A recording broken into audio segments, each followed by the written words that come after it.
I would like to introduce Dan Russell, who will be talking to you here about search. He is a user experience researcher for search, and also I would say one of the best advocate for search that we have. He constantly is figuring out ways to understand how people search and how to help them be better searchers of information. So, and he does a marvelous job doing outreach in education and in across a wide range of groups. And I've had the pleasure of working with Dan. So, with that, I will turn it over to Dan. Oh, wait. Most important, I said, how would you like to be described? And he said, the wizard of all space and time. So, while our catering might have been a little bumpy today, we have the wizard of all space and time. So, we have priorities. All right. Great, thank you, Tina. I do a lot of teaching. I taught a class this morning already, so this will be my second class of the day. I teach a lot of K-12, I teach a lot of teachers, I teach a lot of university faculty members. I've even taught across the river over there at NASA Ames. So yes, I teach rocket scientists. And as a consequence of that, I do know a lot about how people learn how to search, and you cannot deny me my first thesis, which is that search really is a skill. Now, you may think you're a good searcher, but it's one of these things where people vary a lot in quality, right? You might be good, your buddy might be good, your mom might not be so good. But it's in our world, in particular in your world, where you have to communicate these complex ideas to people, search is a fundamental and critical skill for you and for your readers. It's not enough just for you to be good at it, but they need to be good at it as well. So in particular, I want to set the context right here. This is a great quote. We have reason to fear that the multitude of books, which grows every day in a prodigious fashion, will make the following centuries fall into a state as barbarous as that of the centuries that followed the fall of the Roman Empire. We must try to prevent this danger by separating those books which we must throw out or leave in oblivion from those which one should save, and within the latter separate between what is useful and what is not. Any guesses as to the date? 1650, good. We'll take that. The problem of information overload has always been with us. It has always been with us. University faculty in the thousands were complaining about how many books they had to read and how ridiculous it was that you would have to read a new book every year. Okay? So let me set this context, because we normally think about search and research as something that goes on in a place like this, right? We all grew up in this environment where search was walking around through the stacks and trying to find the appropriate book, to extract the appropriate nugget, or maybe to take out a little figure or table. You probably also remember this, right? The Reader's Guide to Periodical Literature. It was hell to use that. Oh yeah, we thought it was great. We thought it was great when our library would update it, and we'd go and look at the latest one there on that long desk, okay? But cross-referencing is just nightmarish. So we're reconceptualizing what it means to search and what it means to do research, and that's what I'm trying to talk to you about today. Because the big takeaways for me from all my studies, and I go out and I study people in their homes, in their workplaces, in their school settings. I talk to them and I ask what's going on, and I discovered that there's a huge need for a search skill. Everybody can type a couple words into Google, but can you make sense out of it when it comes back to you? It's not all intuitive, and for the most part, users by and large have little idea what's available, what's possible, and how to use it effectively. That's why when they type global warming, they get those wacky answers, right? So here's another way to think about our side of the equation. We have a huge amount of stuff. Google produces 1 million different kinds of products across a wide variety of different kinds of content. Our job is to index that and then make it available through search tools that you can use. And we've got a lot of different kinds of stuff. Web pages you know about. What about you know about news streams and news archives, newspapers dating back to the early 19th century, videos, code, blogs, et cetera, et cetera. We've got a lot of different kinds of things. And so now you have to learn how to navigate through the streams of information pouring out of each of those channels. All this stuff is searchable, right? So you can go to Google and do a query like population of Japan, and immediately in a quarter second get the answer, 127 million. You can do a query like how tall is the Empire State Building and get the answer, 1,250 feet. 20,000 leagues in miles? Did anybody know that actually? No, nobody knows that. Everybody thinks it's the depth of the submarine. Second question, what's the diameter of the Earth? That's not the depth of the submarine, right? You can ask questions like, what's the speed of an unladen swallow? And Google will tell you it's roughly 10 meters per second. It's fantastic, right? Okay, now you end up with something like this. Does anybody recognize this by hand? Okay, one person, okay. I use this in my classes as a way of discussing credibility. Is this a real thing or not? And so I taught a series of 5 classes down in the Los Angeles area recently. Out of 250 teachers as my students, 0 of them thought this was real. 0 out of 250. And these are the people teaching our kids. Okay? They all thought this was photoshopped. Of course it isn't. It really is a real fish. You can go look it up. Wait. You could go look it up. None of 250 people thought to look it up. Okay? They all just assumed it looked kind of wacky. It looks like a cartoon character, right? Even scarier, out of 250 people who took my class in credibility, how many people Googled me? 0. You see the problem, right? You see the problem. So an interesting thing that Ernest Hemingway said, every man should have a built-in crap detector. But you need to learn how to detect that stuff. Where do you learn those skills? You didn't learn them in 6th grade.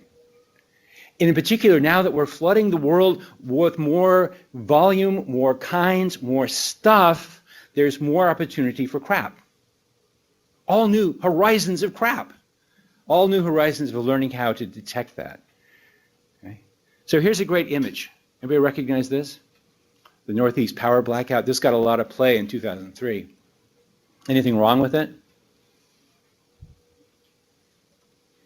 No clouds. That's a remarkable night in the United States.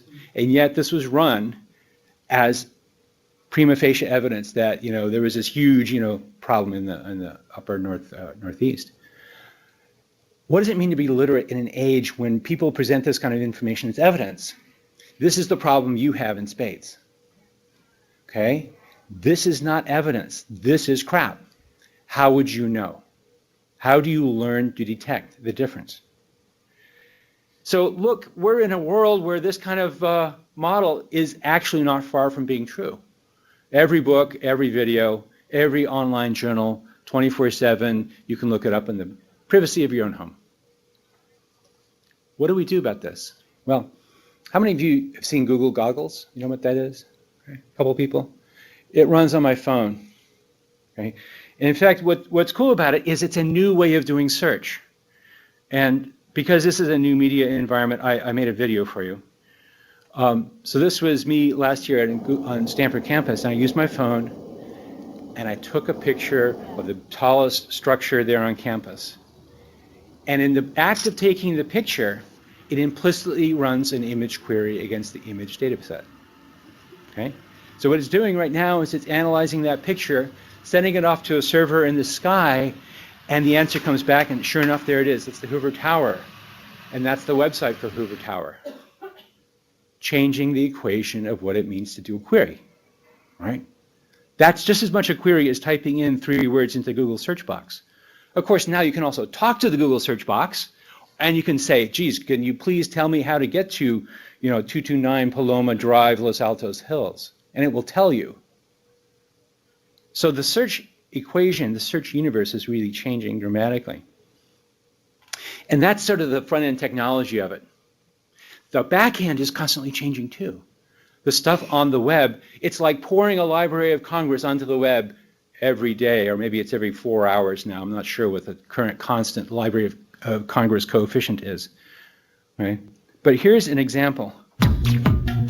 Anybody hear this song? You go to a Stanford basketball game, right? And you hear this song, and now you all start chanting, right? Ooh, ooh, ooh, ooh, ooh. My son loves Stanford basketball, and so he goes to the games, and he said one afternoon, Dad, I really want that on my iPod. I'm thinking about it. Shazam's not going to work because it's kind of an acoustically bad environment. And what are the lyrics? Ooh, ooh, ooh, ooh, ooh. So doing a normal Google search is probably not. I'm thinking, yeah. Son, give up. Just give up. And of course, he's being a good 14-year-old, ignores me, and types in ooh, ooh, ooh, ooh, ooh. And the remarkable thing about it was that someone else had asked that question before and got an answer from a QA site, question answering site, right? So my knowledge about the web was out of date. Now I have a new strategy, right? But my son now has it on his iPod from that little bit of a clue, okay? He didn't know that it was a crazy query. I did. I was functionally fixated. I had a notion that this was a hammer and the hammer worked like this.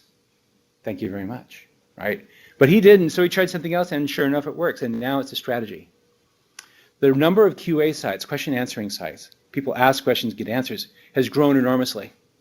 Part of the problem I have in my classes, and I bet in your classes too, is I'll put out tests, like this morning it happened, actually. I have a question I want my students to answer, and doggone it, someone has answered it on a QA site with exactly my phrase. So somebody actually copied it out of my class, and now I have to play sort of against the universe. But you see what's happening. The content of the web changes too, in an important and interesting way. So there are all these effects about priming, about queuing, about fixedness effects that fight against us in our struggle to try to be good searchers, and our struggle to understand how to do a good query. Let me show you another beautiful example of that, exactly that problem. This is an eye tracking study that we did, and we asked this guy to try to find something to do on Saturday night, and this is what he says. So, yeah, I want to try one last thing. Okay. Activity thing. Okay.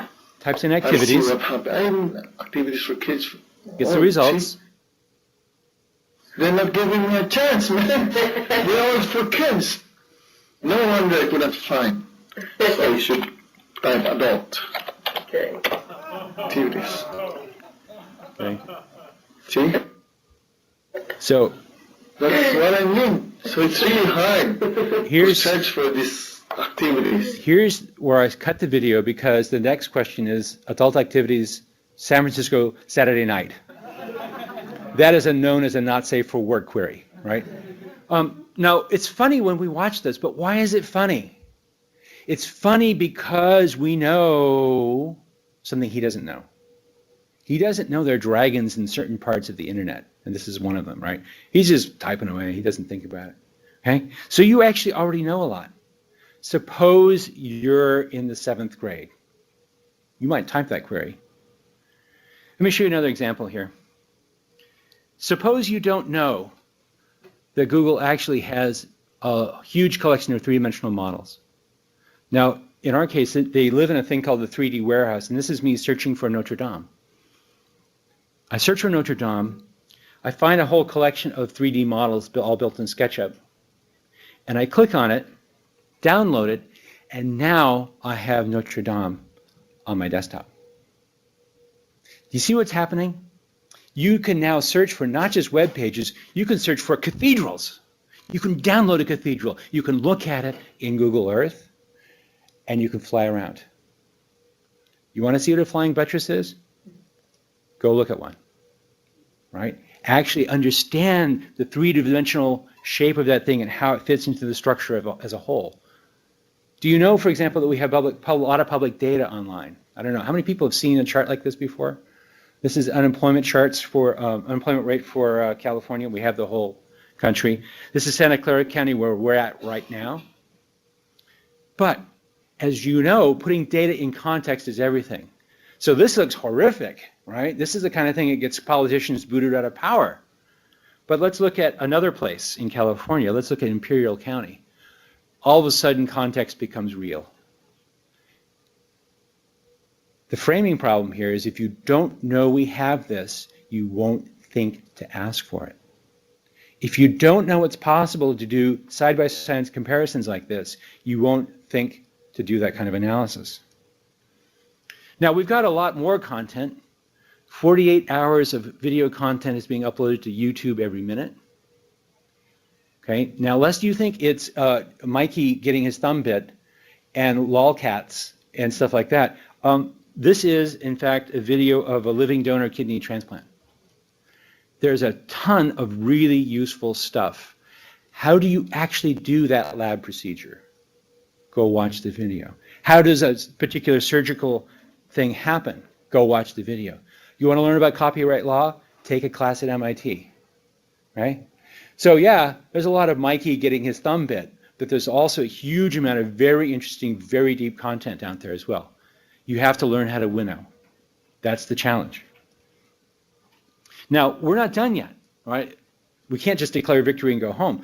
Some queries are still very, very hard. What's the population of Japan in 1490?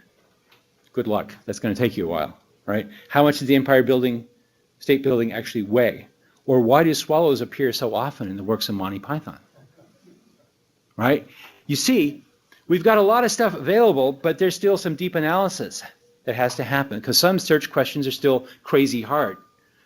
If you drive down Highway 5 in the middle of California, it's Euclidean flat. The Central Valley is a great agricultural region, and in the middle of it, there's one mountain. It's that.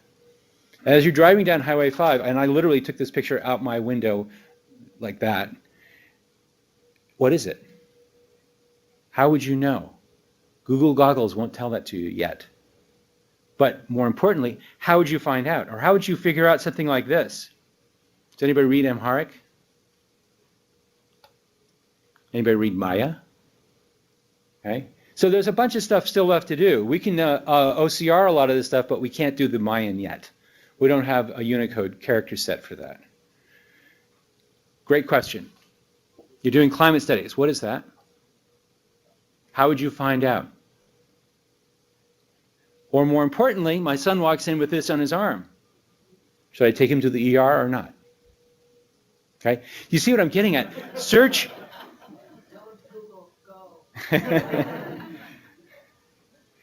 Search is an interesting problem because a big part of it from my perspective as a user experience researcher is that stuff changes all the time.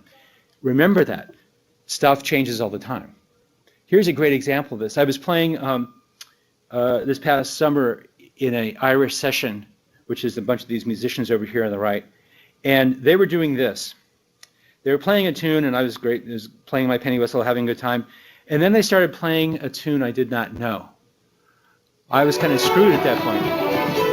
So I whipped out my phone and hit record. And this is literally me standing up, and later, back at home, on my iPhone, I ran this app called TuneCal and hit Reco. This is Shazam for live music, for live Irish session music. So now it's doing the analysis just like Google Goggles was. Sending it off to the server in the sky. I fade down the recording that I made, and the answer comes back. There we go. That's the MIDI file. Same key. Okay. So my point is that the world that we care about from our data-rich, data journalism, scientific reportage perspective is that it's shifting from just search, in our case, to search plus analysis. Okay? So just as an exercise, just for fun, I compared rain in Seattle versus rain in Palo Alto. And so I just went out, and this is literally like 15 minutes of my time. I found a bunch of data sets, downloaded them to Google spreadsheets, and ran a quick analysis. And sure enough, when it rains in Seattle, it starts raining and it rains for 8 hours. Boom. In Palo Alto, it comes, it goes, it comes and goes, it comes and goes, right? You get the red line is very bursty. Seattle, it sets in and stays. That's a very simple, that was basically for, in this case, 1 day. I averaged over a period of time. But here's a more interesting example. Somebody here at Google said, gee, can you tell me the top Fortune 200 companies that are older than 100 years old? How would you do that? Would you go and look up every single company's web page and look up their data founding? Or would you write a script, which is what I did here? I used Google spreadsheet, and I wrote Google lookup, cell number, data founding. And sure enough, I can produce a chart like that in about 10 minutes. See what's happening? It used to be you did a search, you got a result, maybe 10 million results, but you got a result. Okay? Now we're starting to build a system where you can start to do deeper analysis that's integrated with search. You already probably know about Google Alerts, you know about that? A standing query that you can create. Here I made one for climate change. It runs every day, shows me the best results, and it inserts it into my alert system. Now here's the issue. There's a ton of content. I've already told you that. We've got everything from 3D models to data sets. What does it mean to be skilled at search?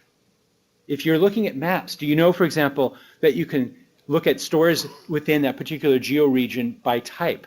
Did you know you could do different kinds of routes, even over uncharted territory? Did you know you can actually look at the topography using Google content? So you've got content.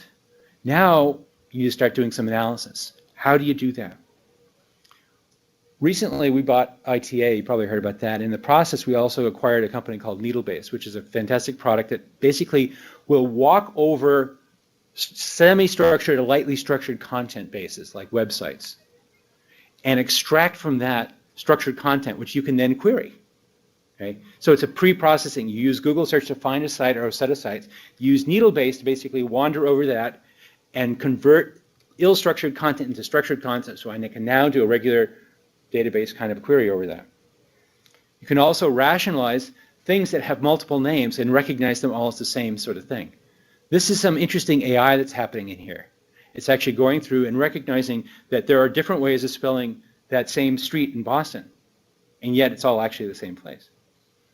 Now, the reason I brought this up here is that Glenn Anderson from Needlebase actually did this really interesting analysis of populartechnology.net, which I assume you know about.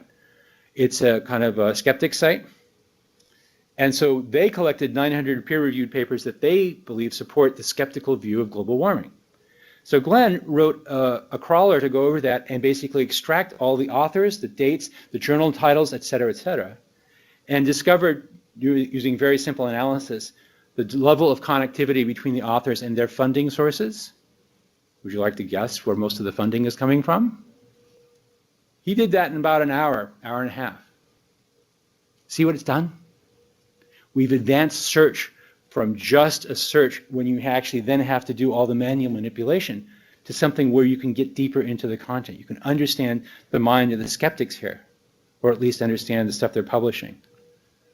We also have a product called Google Fusion Tables, which allows you to take multiple tables of structured data and combine them and then do visualizations on it like that, or like as The Guardian did in the UK, to structure and visualize all of the WikiLeaks data. In this case, they had a programmer actually do the extraction, but it'd be very much the same as if you use Needlebase. Extract, clean, refine, visualize. The interesting shift that's happening here is search is changing from simple search to simple search plus analysis. Now, if you're trying to understand and analyze what people are thinking, there's a great way to do it. So if you look in the lower left corner on your Google search results page, anybody seen this before actually? You know what I'm talking about? The lower left corner right down there? You see there? It's other versions of queries that are related to this topic. So my query here was global warming up at the top. And yet, for something different, these are related searches that come along by other people doing the same kind of thing. You are seeing hive mind at work. You're seeing what other people are trying to do. So you can see climate change, ozone depletion, deforestation, and so on. Or if you want to expand that, and you can actually click on related searches in the lower left corner there, in the left-hand panel, and you'll get a whole much larger set. So it becomes very simple for you as a writer to see what other people are worried about. You can also use our tool called Google Insights. Has anybody used Insights? Raise your hand, a couple people. Okay. What it allows you to do is to look at searches or mentions in the news, web news and so on. And here I did a search for climate change using web search queries worldwide 2004 to present, and here's the chart. Okay. Now, again, to put that in context, I contrast that now with the search for global warming, and you can see which topic dominates. So if you want to write an article, this will tell you what you might want to consider being your title. Okay. You can further break this down by region.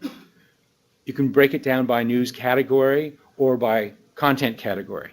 You can restrict the time zone to be just the past 3 years as opposed to the past 6.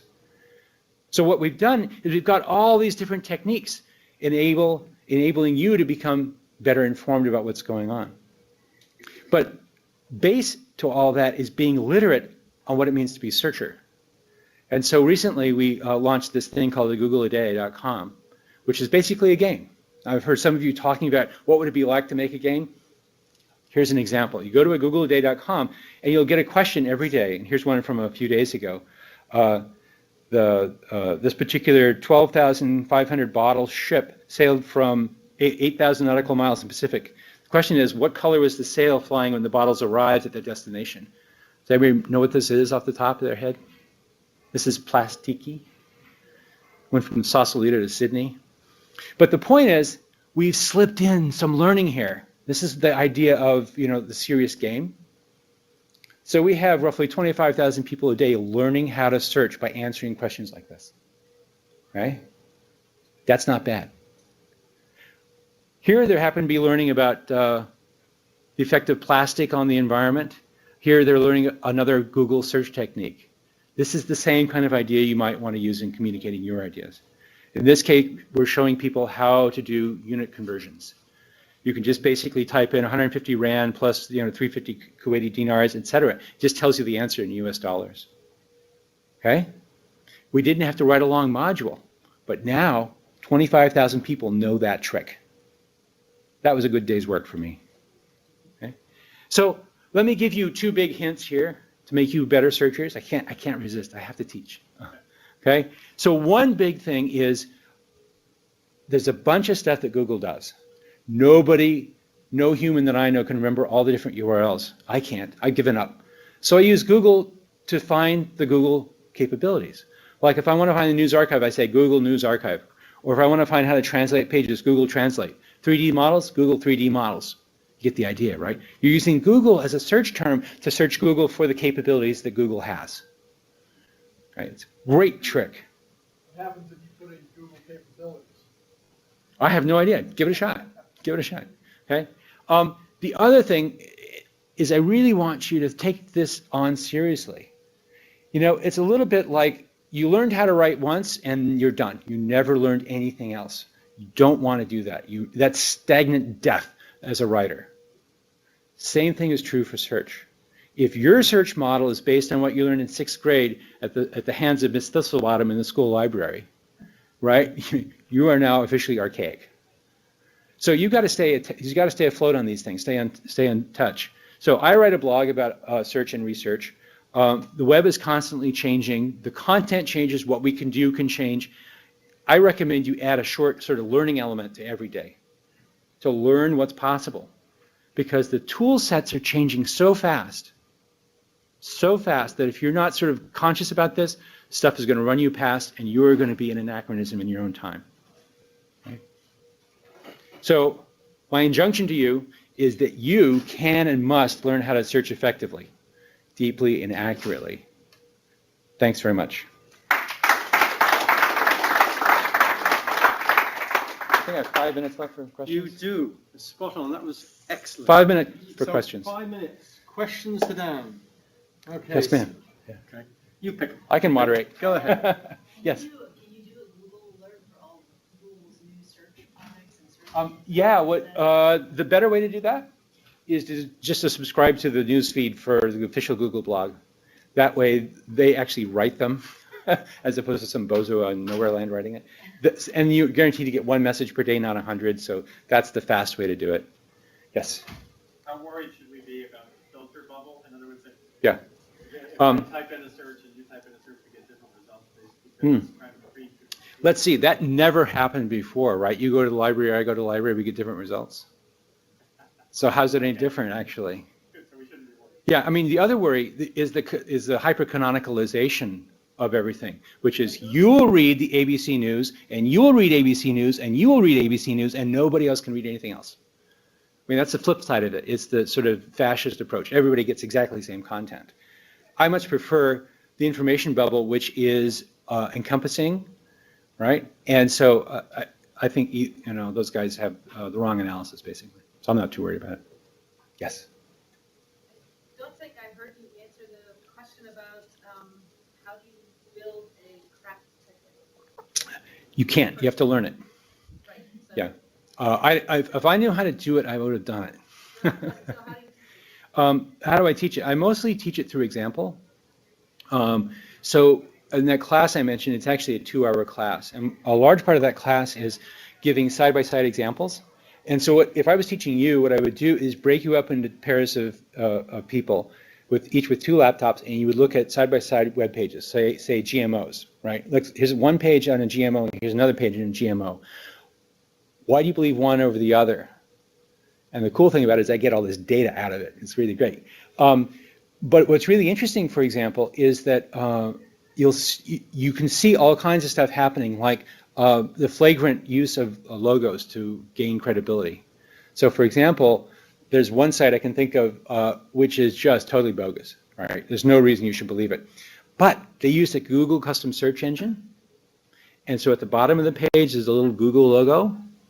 And I've seen people go, oh, terrible, terrible, terrible. Oh, Google supports it. Yeah, it must be good. Just about killed me, right? So since people can copy logos without any restriction, National Geographic gets ripped off all the time, Mayo Clinic gets ripped off all the time, ABC News gets ripped off all the time. So you actually have to learn how to actually track these things down. And that's what the class is about. Okay. One more question. Yes? I got so excited. GoogleAway.com. That Yeah. was very interesting. You said it was a great day for you when that plastics lesson got it. How do you decide what to ask and kind of what's the motivation behind the lessons? I write them. That's how I decide. It's actually a little more subtle than that. Every week there's sort of a major theme which is never expressed to anybody. So, for example, the first actually 2 weeks were all about keyword choice. How do you choose, given this little mini story, how do you choose what terms out of it you should be using as keywords? So, for example, one of them was in the 1800s, there was a common notebook used, blah, blah, blah, blah, blah, blah, right? It turns out 1800s has nothing whatsoever to do with the question, but everybody puts it in. And they quickly learn not to do that, right? So it teaches them how to focus in on the salient terms, right? Terms that are going to be discriminating, but not super high probability. So it's. So the main purpose is to teach people how to search as opposed Yeah. to teaching a lesson about plastics or whatever. Mm-hmm. Yeah, my goal is to do that. At the same time, I use this vehicle to also push my agenda on other things, right? I mean, I still have to write stuff, right? On the other hand, I also had a question about a murder that was committed in Deadwood in 1860, and I don't advocate murder, but it was historically interesting. So, what am I going to do? Okay. Thanks again. And I'd like to thank you. Thank you.